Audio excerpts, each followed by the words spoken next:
బడ్జెట్ని పూర్తి స్థాయిలో ప్రవేశపెట్టాలి. వార్షిక బడ్జెట్ని పూర్తి స్థాయిలో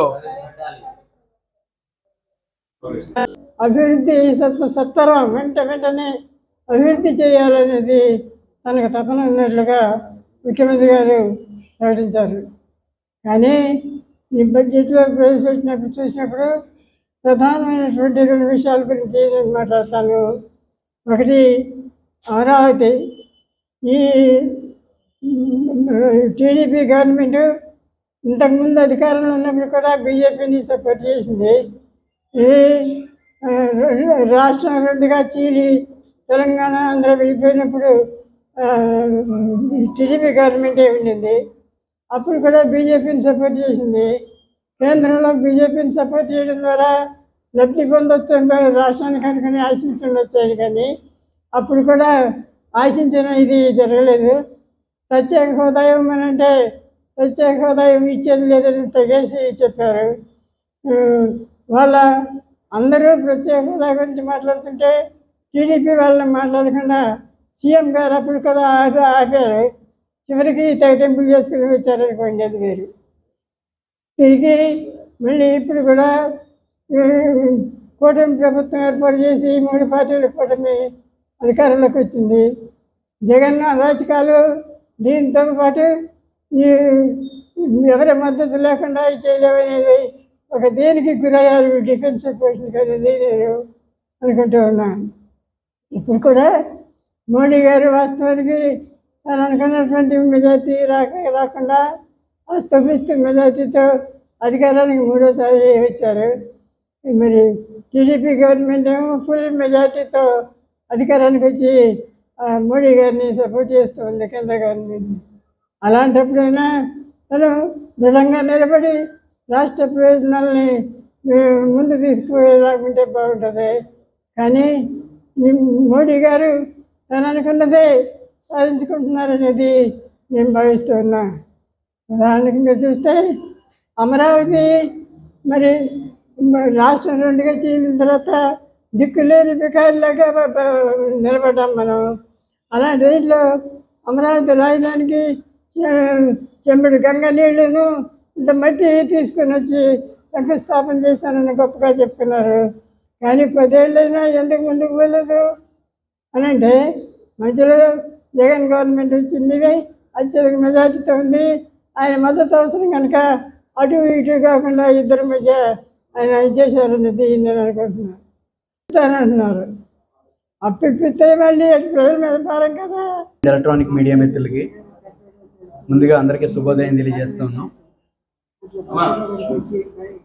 నిన్న ఈ మధ్యకాలంలో జరిగినటువంటి 4 నెలల బడ్జెట్లో, వార్షిక బడ్జెట్లో దాదాపు విద్యారంగానికి తీవ్రమైన అన్యాయం జరిగింది. ఎందుకనంటే మనం మొదటి నుంచి కూడా పీడిఎస్ పెద్ద ఎత్తున ఫైట్ చేస్తూ ఉంది. కొఠారి కమిషన్ సిఫార్సుల ప్రకారం ఈ దేశంలో జీడిపిలో 6% నిధులు కేటాయించాలి విద్యారంగానికి. అలాగే కేంద్ర బడ్జెట్ నుంచి 20% నిధులు కేటాయించాలి, రాష్ట్ర బడ్జెట్ నుండి 30% నిధులు కేటాయించాలని చెప్పేసి ఆరంభం నుండి కూడా మనం మాట్లాడుతూ ఉన్నాం. ఇటువంటి విషయాలు ఏమీ కూడా అసెంబ్లీలో చర్చకి రాకుండా సీఎం గారు చాలా రంగరంగ వైభవంగా మాట్లాడుతూ ఉన్నారు విషయాలు. అలాగే ఈ ఇతర ఎమ్మెల్యేలు అందరూ, మంత్రులందరూ కూడా భజన చేస్తూ ఉన్నారు వీళ్ళందరికీ కూడా. ఎందుకంటే ముఖ్యమంత్రి గారికి భజన చేయడం కోసం ఈ రాష్ట్ర ప్రజలందరూ కూడా అసెంబ్లీకి పంపించలేదని చెప్పి ఒకసారి అందరికీ తెలియజేస్తూ ఉన్నాం. అలాగే ఈ రాష్ట్రంలో సంబంధించి అనేక సమస్యలు ఉన్నాయి. రాష్ట్రంలో ప్రధానంగా అమరావతి రాజధాని ఏర్పాటు చేస్తామని చెప్పి మాట్లాడారు, అమరావతి మెట్రో స్టేషన్ తీసుకొస్తామని చెప్పి మాట్లాడారు.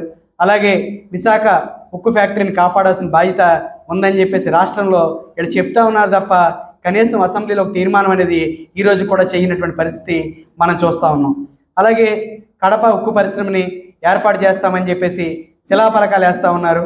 అలాగే పోలవరం ప్రాజెక్టు ఏదైతే ఉందో దాని కింద బ్రతుకుతున్నటువంటి 292 గిరిజన గ్రామాల్ని వాళ్ళు ఖాళీ చేయించారు. వాళ్ళకి ఈరోజు కూడా R&R ప్యాకేజీ కానీ, అలాగే భూమికి బదులుగా భూమి ఇస్తామని చెప్పి 170 చట్ట ప్రకారం ఎవరైతే గిరిజనేతరులు ఉన్నారో వాళ్ళు కూడా ఇతర ప్రాంతాలకు తరలించారు. అయినప్పటికీ ఈరోజు కూడా కనీసం అక్కడ బ్రతుకుతున్నటువంటి గిరిజనులకి కనీసం వాళ్ళు చాలా ఇబ్బందులకు గురవుతూ ఉంటే కనీసం పట్టించుకోని పరిస్థితి రాష్ట్ర ప్రభుత్వాన్ని మనం చూస్తూ ఉన్నాం. అలాగే నిరుద్యోగులకు సంబంధించి కూడా ఎక్కడా కూడా ఉద్యోగ అవకాశాల గురించి నోటిఫికేషన్లు అయితే ఇస్తామని చెప్పేసి హామీలు ఇస్తూ ఉన్నారు తప్ప స్పష్టంగా నిర్ణయం అనేది అసెంబ్లీలో చేయని పరిస్థితి మనం చూస్తూ ఉన్నాం. కాబట్టి మొత్తం అన్ని రకాలుగా కూడా అన్ని రంగాలకి కూడా ఇబ్బంది పెడతా ఉన్నారు. ప్రధానంగా ఆంధ్ర రాష్ట్రంలో అన్నపూర్ణ రాష్ట్రంగా పెద్ద పేరు ఉంది రాష్ట్రానికి. కానీ దీన్ని మధ్య ఆంధ్రప్రదేశ్గా చేసి ఏర్లుగా పారిస్తూ ఉన్నారు మద్యాన్ని. కాబట్టి దీన్ని వెంటనే మానుకోవాలని చెప్తా ఉన్నాం. అలాగే బెల్ట్ షాపుల మీద మద్యాన్ని మీద ఉన్న దృష్టి ప్రజల మీద లేకపోవడం అనేది సిగ్గుచేటని చెప్పేసి మనం చెప్తా ఉన్నాం. అలాగే మీటర్లు, స్మార్ట్ మీటర్లు పెడతా ఉన్నారు, వ్యవసాయ రంగాన్ని పెడతా ఉన్నారు. అలా ఇళ్లకు కూడా ఈరోజు స్మార్ట్ మీటర్లు తీసుకొచ్చి రీఛార్జీలు చేసుకోండి అని చెప్పేసి ఈరోజు మాట్లాడుతూ ఉన్నారు. అలాగే ఉచితంగా గ్యాస్ ఇస్తామని చెప్పి అందరికీ ప్రారంభంలో ఎన్నికల మేనిఫెస్టోలో మాట్లాడారు. తర్వాత డ్వాక్రా సంఘాల వాళ్ళకి మాత్రమే ఇస్తామని చెప్పేసి కొన్ని మాట తప్పడం జరిగింది. కాబట్టి సూపర్ 6 ఇది హిట్టా ఫట్టా అని చెప్పేసి ఈరోజు మేము అడుగుతా ఉన్నాం.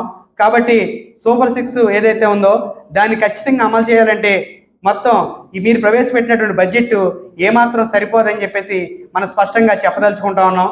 అలాగే రాష్ట్రంలో సంబంధించి వైద్య రంగానికి సంబంధించి కూడా ఈరోజు కూడా మనం ఉదయం మార్నింగ్ చూస్తే ఈ పేపర్లో కూడా వచ్చింది, ఏదైతే ఆదివాసీ ప్రాంతాల్లో వీళ్ళందరూ కూడా ఈరోజు కూడా అక్కడ రోడ్డు రవాణా సౌకర్యం లేక వాళ్ళందరూ కూడా ఈ మొత్తం ఒక కర్రతో మోసుకునే పరిస్థితి ఈరోజు తీసుకొస్తా ఉన్నారు. కాబట్టి ఇప్పటికైనా సరే రాష్ట్ర ప్రభుత్వం కళ్ళు తెరుచుకోవాలి, మెడికల్ ఎమర్జెన్సీని ఏర్పాటు చేయాలి. ఏదైతే రాష్ట్రంలో ఉన్నటువంటి పరిస్థితి ఉందో దీనికి సంబంధించి మొత్తం రాష్ట్రం మొత్తం 5 కోట్ల ప్రజల ఆత్మగౌరవాన్ని దెబ్బతినే విధంగా ఈరోజు నష్టం కలుగుతూ ఉంది. విజయవాడ ప్రాంతంలో కూడా చాలామందికి ఈరోజు రీసర్వే చేస్తామని చెప్పి అప్లికేషన్లు కుప్పలు తెప్పలుగా ఉన్నాయి.